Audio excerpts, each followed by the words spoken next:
The big news out of Stuttgart for 2017 is that the 911 Carrera and Carrera S are now turbocharged.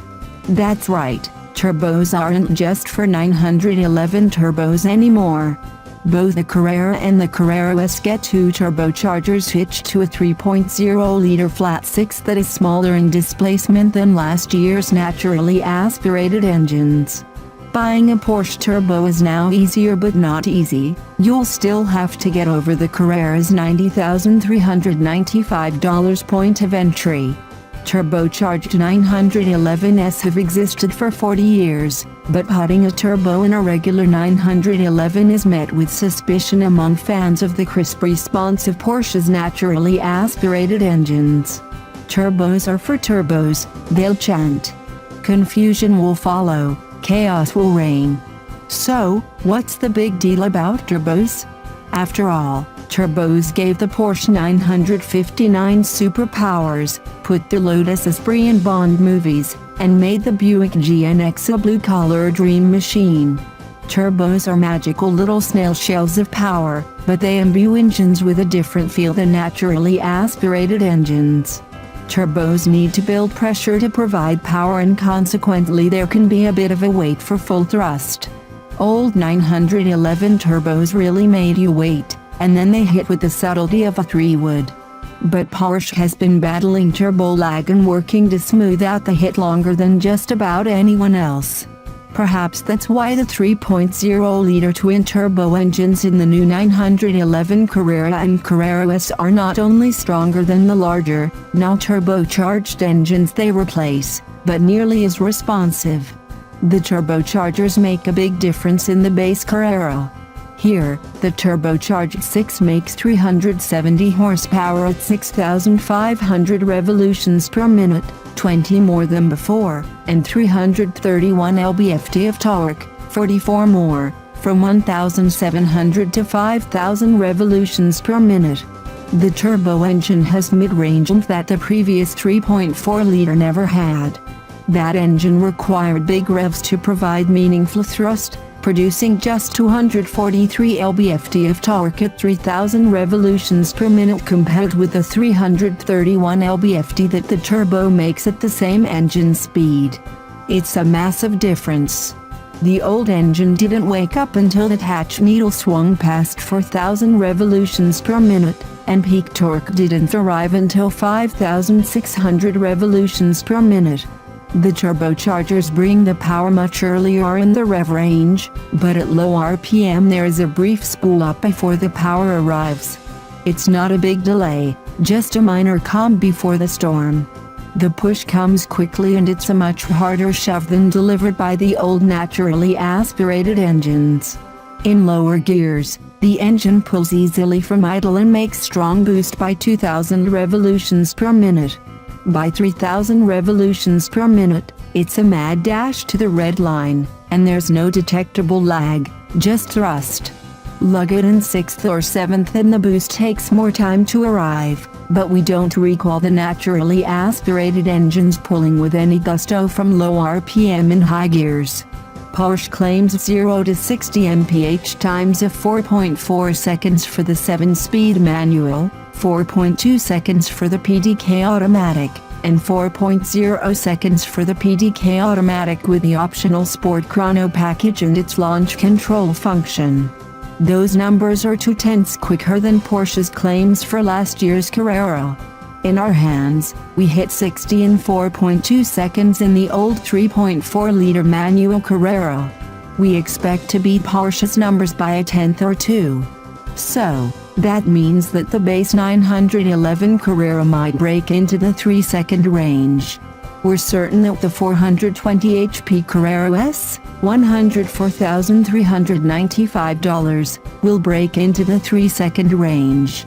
Porsche claims 0 to 60 mph times for the Carrera S that are 0.2 seconds quicker than before in each configuration. The gap widens even more at higher speeds. In around town blasts, the Carrera S is a missile. a 2 mm larger turbo impeller and tweaks to the engine management software are the major differences between the Carrera and the Carrera S. To make the extra power, the S runs more boost. 16.0 side of the Carrera is 13.1. With so much in common, it's not surprising that the S's power is delivered with the same smooth linearity of the Carrera. There's just a whole lot more of it. The touch needle swings even quicker as you pass 3,000 revolutions per minute. The acceleration will flatten your hair against the headrest. Headrest head is now a thing. Bring a comb. Lower the windows and a faint turbo whistle can be heard behind the characteristic raspy zing of the 911's engine. Windows up, the only sound is the growl of the intake, which makes sense, as Porsche pipes in intake noise to enhance the engine sound. The notes aren't manufactured, however, it's actual engine sound channeled into the cabin. A sport exhaust is optional, recognizable by the two round pipes in the center of the bumper, and gives the driver the ability to open or close exhaust flaps to further raise the volume. Opt for the Sport Chrono package and, in addition to a snazzy dash-mounted stopwatch, you get active engine mounts that tighten to minimize the effect of a rollicking engine, as well as a mode selector dial on the steering wheel. Turning it toggles among individual, normal, sport, and sport plus. What the knob changes depends on the optional extras on your car. Switching to sport or sport plus tightens the electronically adjustable shocks. Cars with sport exhaust get louder in sport and sport plus mode. Manual transmission versions gain automatic rev matching in sport and sport plus. PDK-equipped 911S switch to a more aggressive transmission program that automatically downshifts upon hard braking and holds gears longer. Sport Chrono also adds the launch control capability to the PDK automatic.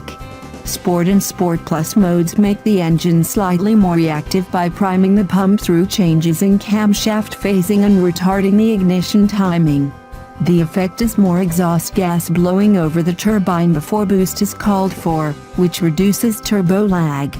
PDK cars with Sport Chrono also get a small red button in the middle of the mode dial called the Sport Response button. Hit it and the car gives you the full BUSI. The powertrain and the chassis go into their most aggressive modes for 20 seconds of maximum acceleration. On the basic Carrera and Carrera S, the chassis undergoes a number of tuning changes. Electronically adjustable dampers, PASM, are now standard on the Carrera. The shocks have a wider spread of damping than before, the coil springs and anti-roll bars are changed, and the rear wheels are a half-inch wider. Carrera S models now offer PASM Sport, which further lowers the car, and the rear wheel steering from the GT3 and the turbo is now optional. Equipped with all the chassis goodies, the Carrera S is a playful car with a big grip. The electric power steering offers excellent feedback. There's a GT3-style hungriness to the chassis. The 911 doesn't set a foot wrong, and it's easy to run high speeds with a feeling of safety and control. With Sport Chrono, Porsche's stability control system now offers 3 modes: full-on, PSM Sport, which backs off the point of electronic intervention, and full-off. The brakes also have undergone some changes. Carrera models get larger 4-piston front calipers and wider front rotors. Carrera S models get larger and lighter floating front rotors that are set on the aluminum hubs with pins. The pads are larger, too, and come from the 911 Turbo. Pony up for the $8,520 ceramic brakes and you get the Turbo S's 16.1-inch ceramic rotors and 6-piston calipers in front and 15.4-inch rotors at the rear. In the looks department, there are new headlights, revised front and rear bumpers, and restyled taillights. Also, the grille over the engine looks different and feeds the intercoolers air. Inside, the touchscreen wakes up to a passing hand and now incorporates Apple CarPlay. The proliferation of turbochargers largely has been driven by fuel economy demands.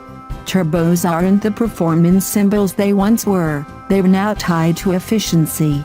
The downsizing of the 911's engine likely was done for economy, but we can't say how successful that was, since Porsche hasn't released its official EPA estimates. But, being Porsche, the turbocharger isn't here solely for fuel economy. The turbo is here to increase power, too. And Porsche's careful integration manages to preserve the involving character, sound, and high revving bliss of the 911 Carrera and Carrera S's naturally aspirated predecessors.